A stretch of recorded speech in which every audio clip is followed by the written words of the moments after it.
साईं के बाबा विट्ठल के घर पर साईं को नहीं पाके बहुत परेशान हो जाते हैं और वो विट्ठल के बाबा के पास जाके बोलते हैं, मेरी बेटी कहाँ पर है। तभी विट्ठल के बाबा बोलते हैं, मुझे नहीं पता तेरी बेटी कहाँ पर है, मेरा बेटा भी कल से घर पर नहीं है। तभी साईं के बाबा बोलते हैं, अगर मेरी बेटी को कुछ हुआ ना तो मैं तुझे देख लूँगी।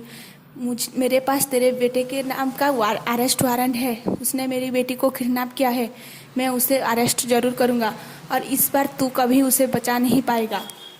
ये बोलकर साईं के बाबा वहाँ से चले जाते हैं और बाहर जाते समय वो साईं को बहुत याद करते हैं और रोने पर रोज पड़ते हैं।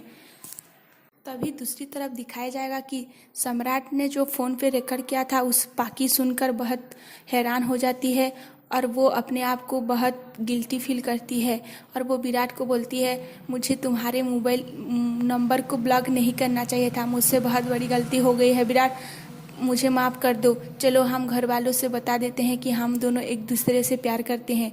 तभी विराट अपने हाथ को छुड़वा लेता है पाकी के हाथों से और वो बोलता है, नहीं मैं ऐसा नहीं कर सकता, मैं अपने सम्राट भैया के साथ ऐसा नहीं कर सकता, वो मेरा भाई है, मैं अपने घर वालों को धोखा नहीं दे सकता। तभी पाकी बोलती है, मैं सम्राट से प्यार नहीं करती हूँ विराट, मैं सिर्फ और सिर्फ तुमसे प्यार करता हूँ, मैं उसके साथ खुश नहीं रह पाऊँगी। तभी विराट बोलता है, अभी बहुत देर हो चुकी है पाकी, अब हम कुछ नहीं कर सकते, मैं अब तुमसे शादी नहीं कर पाऊँगी। अगर तुमने कभी भी मुझसे थोड़ी सी भी प्यार किया है ना तो प्लीज़ सम्राट के साथ शादी कर लो, मुझसे मुझसे भूल जाओ।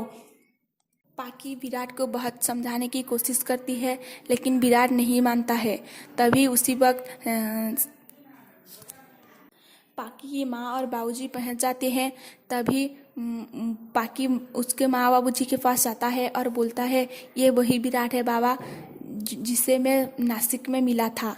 तभी पाकी के बाबा और माँ चौंक जाते हैं और पाकी बोलती है, मैं विराट से प्यार करती हूँ और विराट भी मुझसे प्यार करता है, हम दोनों एक दूसरे से शादी करना चाहते हैं।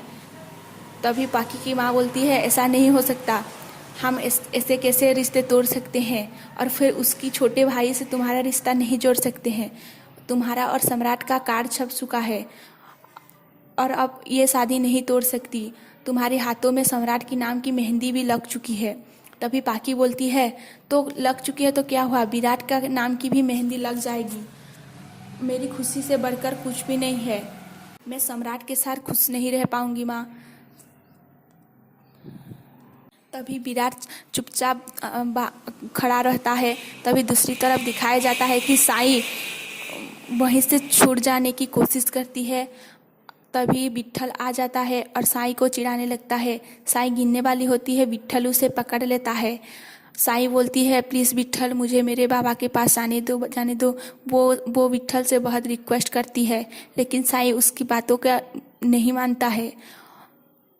तभी फिर दिखाया जाएगा कि पाकी की माँ और बाबूजी पाकी को बहुत समझाने की कोशिश करती हैं।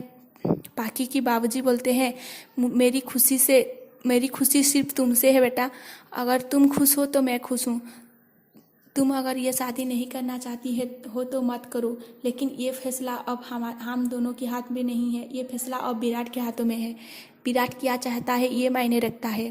तभी विराट बोलता है, मैं पाकी से बहुत प्यार करता हूँ लेकिन मैं अब उससे शादी नहीं कर सकती, मैं अपने भाई सम्राट को धोखा नहीं दे सकती, वो बहुत खुश है इस रिश्ते से और मेरे परिवार के लोग भी बहुत खुश हैं, मैं उनको शादी से धोखा नहीं कर सकता, मुझे माफ़ कर दो, मैं तुमसे शादी नहीं कर सकता।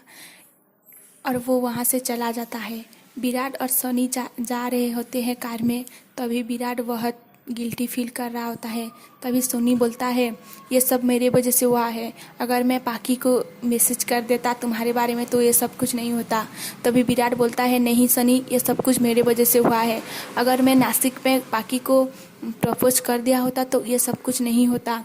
तभी विराट बहुत गिल्ट फील करता है और पाकी की कई सारी बातें याद करने लगता है और वो बीच में ही गाड़ी को रोक देता है और बाहर चला आता है और वहाँ पर वो बहुत रोने लगता है।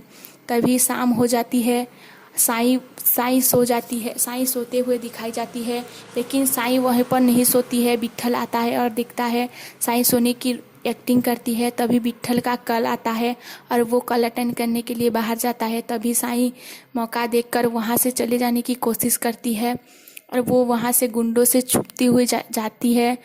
तभी विट्ठल को पता चल जाता है और वो अपने गुंडों को बताता है साईं को ढूंढने के लिए। तभी साईं बापा को पुकारती है और देखती है एक गाड़ी में चाबी है, तो वो बापा को थैंक यू बोलती है। तभी अगले सुबह दिखाया जाता है कि पाकी उदास खड़ी हुई रोती है। तभी उसके माँ और बाबूजी आके उसे बहुत समझाते हैं। उसकी माँ उसे डांटने लगती है। तभी उसके बाबा बोलते हैं मेरी बेटी से बढ़कर मेरे लिए और कुछ भी नहीं है, अगर वो शादी नहीं करना चाहती है तो मत करे। तभी उसकी माँ बोलती है ये शादी नहीं करेगी तो क्या करेगी, विराट भी इसे शादी नहीं करेगा तो क्या ये जिंदगी भर कुंवारी ही रहेगी। तभी उसकी बाबा बोलते हैं अगर मेरी बेटी कुंवारी रहेगी तो मैं उसे जीवन भर रखने के लिए तैयार हूँ, लेकिन उसे दुख देकर उसके शादी नहीं करवा सकती, ज़बरदस्ती उसके शादी नहीं करवा सकती। और वो पाकी से बोलते हैं तुम्हारे फैसला क्या है पाकी, लेकिन तुम बहुत सोच समझ कर फैसला लेना। और आज की कहानी यहीं पर ख़त्म हो जाती है। कल की एपिसोड में दिखाया जाता है कि सम्राट और पाकी डांस कर रहे होते हैं और पाकी विराट को जलाने की कोशिश करती है। विराट भी वहाँ सम्राट और पाकी को ऐसे डांस करता हुआ नहीं देख पाता है और वहाँ से चला जाता है। तभी पाकी उसके पास आती है और बोलती है तुम्हें अच्छा नहीं लगा ना विराट कि मैं सम्राट के साथ ऐसे डांस कर रही थी। तभी विराट कुछ भी नहीं बोलता है और आज की कहानी एक और ख़त्म हो जाती है।